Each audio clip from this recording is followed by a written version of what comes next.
Olá, você está assistindo Saber Direito. Meu nome é André Alencar e essa semana nós estamos trabalhando com o curso Poder Constituinte. O tema da aula de hoje é Poder Constituinte derivado por meio de emendas constitucionais. Hoje nós vamos estudar o processo de emendas constitucionais. Aqui com a gente nós temos 3 alunos que estão acompanhando o nosso curso. O colega de Assis, o colega Etealdo e o colega Wilney. E você de casa também pode participar. Você pode mandar seu e-mail, suas críticas, sugestões para o programa Saber Direito. O e-mail é saberdireito@stf.jus.br. A aula de hoje será sobre o poder constituinte reformador por meio das emendas. Mas vamos lembrar um pouquinho o que a gente já falou? Na nossa primeira aula nós falamos sobre o que é poder constituinte, como é que se manifesta o poder constituinte originário, o que é esse processo de fazer uma nova Constituição. A nossa segunda aula foi sobre o poder constituinte derivado, onde a gente apanhou também algumas características do originário, explicamos qual é o poder derivado, quais são os poderes derivados e como é que se manifestam na ordem constitucional brasileira. Na nossa terceira aula nós falamos sobre o processo de revisão constitucional. A revisão constitucional como um processo especial de alteração da Constituição, um processo extraordinário previsto no artigo 3º do ADCT. A nossa aula de hoje será sobre a emenda constitucional. A emenda é o processo de reforma tradicional da Constituição. É o processo de reforma comum. Não é um processo por si só ordinário, porque ele é diferente do processo legislativo, mas é um processo que normalmente se usa para se fazer a mudança formal da Constituição. A alteração da Constituição em tópicos, em pontos, em matérias específicas, normalmente se dá por um processo de manutenção dessa ordem, que é o processo de emenda. Então, não é toda vez que a Constituição comece a mostrar inadequações que a gente já vai romper com a ordem constitucional e fazer outra Constituição. Não, o normal é que a Constituição vá se adaptando às mudanças que a sociedade passa. É claro que pelo fato da nossa Constituição ser uma Constituição rígida, o processo de emenda é distinto, é diferente, é especial quando comparado ao processo da legislativo comum, ao processo de alteração da legislação ordinária. E pelo fato da nossa Constituição, por outro lado, ser analítica, nós vamos ter uma espécie de inflação legislativa de emendas constitucionais, né? O número de emendas constitucionais acaba sendo muito grande, muito extenso. As emendas constitucionais, então, a gente pode defini-las como o processo formal de alteração normal da Constituição, processo de alteração comum da Constituição. A Constituição deve ser alterada porque a sociedade muda e a Constituição tem que ser a regra de regência da vida social. A sociedade precisa de normas para se estruturar, para se estabelecer. Essas normas estão na Constituição. Quando a sociedade tem mudanças, a Constituição acaba acompanhando essas mudanças. Tem 2 maneiras das mudanças ocorrerem: por um processo formal, que é a emenda ou a revisão, e por um processo informal. O processo informal será visto na nossa última aula. O processo de emenda, ele será visto hoje e é o tema talvez mais importante, mais cobrado, mais lembrado dentro dessa matéria de poder constituinte.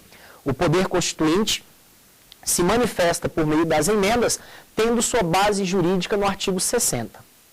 Vamos, antes de mais nada, relembrar a questão da nomenclatura? A nomenclatura, como eu já disse, é divergente na doutrina. Alguns autores preferem usar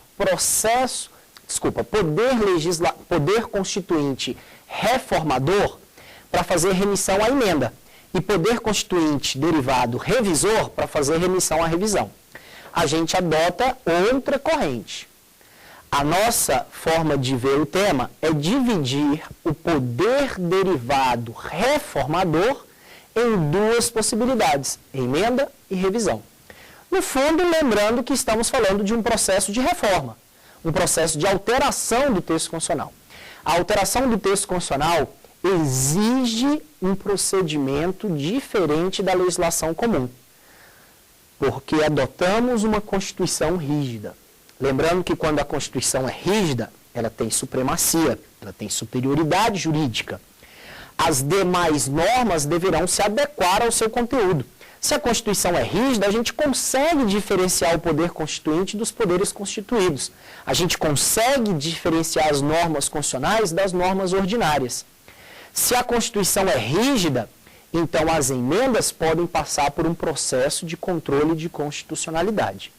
Vamos falar então de quais limites as emendas estão sujeitas? As emendas constitucionais, pelo artigo 60, lembra que é um poder jurídico, é um poder estabelecido na Constituição, elas estão previstas no artigo 60 e lá a gente encontra 3 tipos de limitação, ou 3 tipos de limitações. A primeira limitação é a limitação formal, processual ou procedimental. A limitação que se refere ao modo como as emendas são feitas.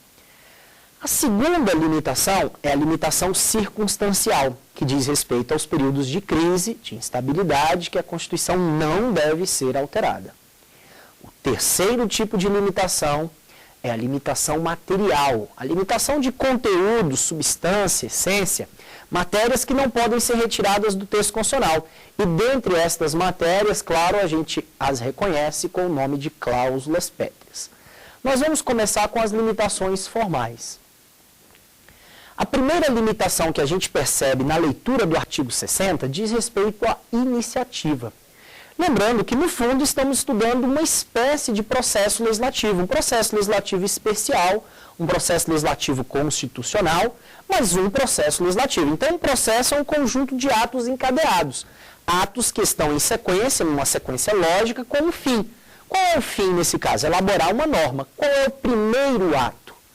Qual é o ato que deflagra o processo legislativo? Ele se chama iniciativa.